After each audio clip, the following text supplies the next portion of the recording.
Hello friends, welcome to அம்பேன்ஸ் kitchen. நம்ம கிச்சன்ல எனக்கு என்ன பார்க்க போறோம்னா கருவேப்பிலை குழம்பு எப்படி ஈஸியா பண்றதுன்னு பார்ப்போம். அதுக்கு நான் இன்னைக்கு ஒரு நல்ல ஒரு கைப்பிடி அளவு கருவேப்பிலை, ஃப்ரெஷ் கருவேப்பிலை எடுத்து வச்சிருக்கிறேன். அப்புறம் 2 தக்காளி, தென் ஒரு 10 பல் பூண்டு, தென் ஒரு 7 பல் சின்ன வெங்காயம். அப்புறம் அரைக்கிறதுக்கு பாத்தீங்கன்னா ஒரு 3 ஸ்பூன் மல்லி, முழு மல்லி, அப்புறம் 2 ஸ்பூன் தேங்காய், துருவன தேங்காய், அப்புறமா ஒரு 3 மிளகாய், முழு மிளகாய், தென் 1/4 டேபிள் ஸ்பூன் வெந்தயம், 1 டேபிள் ஸ்பூன் ஜீரகம், தென் 1/4 டேபிள் ஸ்பூன் மிளகு. இது காரத்துக்கு ஏற்ப நீங்க கூட்டவோ குறைக்கவோ செய்யலாம். நான் கம்மியா தான் எண்ணெய் சேர்த்துருக்கிறேன். அப்புறம் நான் நல்லெண்ணெய் யூஸ் பண்ணிருக்கிறேன். இது வாங்க எப்படி பண்றதுன்னு பார்ப்போம். இப்ப நான் வானலி அடுப்புல வச்சிருக்கிறேன். அது வானலி காஞ்சிடுச்சு. இப்ப நான் இதுல ஒரு கோழி கரண்டி நல்லெண்ணெய் விட்டுக்கிறேன். இது காயட்டும். இப்ப எண்ணெய் காஞ்சிடுச்சு. இதுல நம்ம எடுத்து வச்சிருக்கிற ஒரு கைப்பிடி அளவு கருவேப்பிலையை போட்டு நல்லா ரோஸ்ட் பண்ணிக்கலாம்.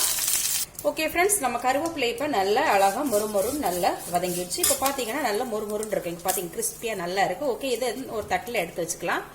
நல்ல கிளேசியா சூப்பரா இருக்கு நம்ம கருவேப்பிலை. இப்ப இதே சட்டியில நம்ம மசாலா எல்லாம் வறுத்துக்கலாம். ஃபர்ஸ்ட் நம்ம மல்லி போட்டுக்கலாம், அப்புறம் மிளகாய் போட்டுக்கலாம், தென் மிளகு,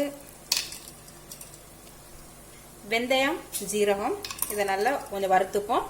இதுலயே ஆயில் இருக்கு, போதுமான அளவு. தேவைப்பட்டா கொஞ்சம் ஒரு ஸ்பூன் சேர்த்துக்கலாம். ஓகே, இது கொஞ்சம் வறுபடட்டும். அதுக்கப்புறமா தேங்காய் சேர்த்துக்கலாம். இப்ப நம்ம எடுத்து வச்சிருக்கிற தேங்காய் சேர்த்துக்கலாம். இப்ப இதையும் நம்ம அதே தட்டுக்கு மாத்திக்கலாம். கருவேப்பிலை எடுத்தோம் இல்லையா, அதே தட்டுக்கு இதை மாத்திக்கலாம். மாத்திட்டோம். இப்ப இதே பேன்ல நான் ஒரு 3/4 குழிக்கரண்டி எண்ணெய் விட்டுக்கிறேன். காயட்டும். எண்ணெய் காஞ்சிடுச்சு. இதுல கொஞ்சமா கடுகு போட்டுக்கிறேன்.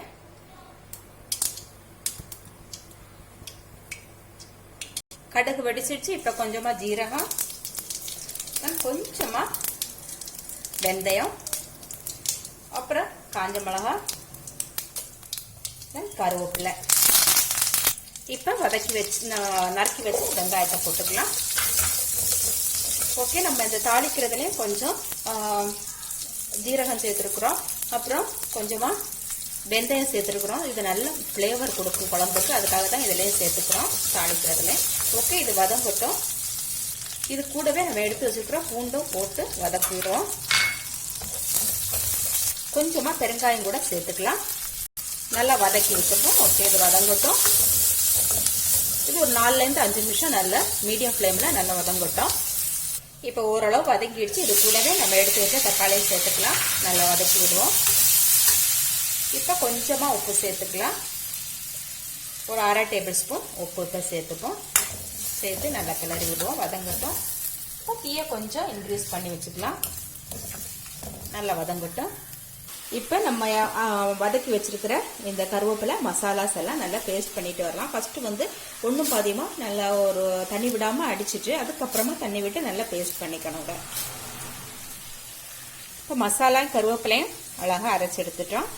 இப்ப தக்காளி நல்லா வதங்கிடுச்சு. இப்ப நம்ம அரைச்சு வச்ச பேஸ்ட் இது கூட சேர்த்துக்கலாம்.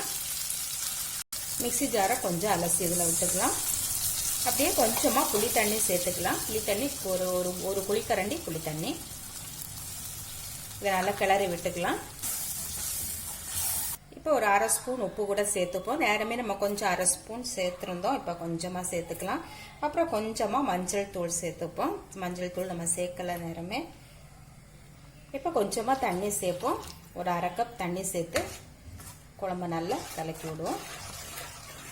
இப்போ குழம்பு நல்லா கொதிக்கட்டும். கொதிச்சு ஒரு 7 நிமிஷம் இதை நல்லா மூடி போட்டுருவோம். நடுவே இதை கிளறி வைக்கணும். இருக்கட்டும். ஓகே ஃப்ரெண்ட்ஸ், நம்ம கருவேப்பிலை குழம்பு இப்ப ரெடி ஆயிடுச்சு. பாத்தீங்கன்னா மேல எண்ணெய் கசிஞ்சு அப்படி நல்லா அழகா ரெடி ஆகி வந்துடுச்சு. பாத்தீங்கன்னா இப்ப இந்த கன்சிஸ்டன்சில இருக்கு. நான் இப்ப ஸ்டவ் ஆஃப் பண்ணிக்கிறேன்.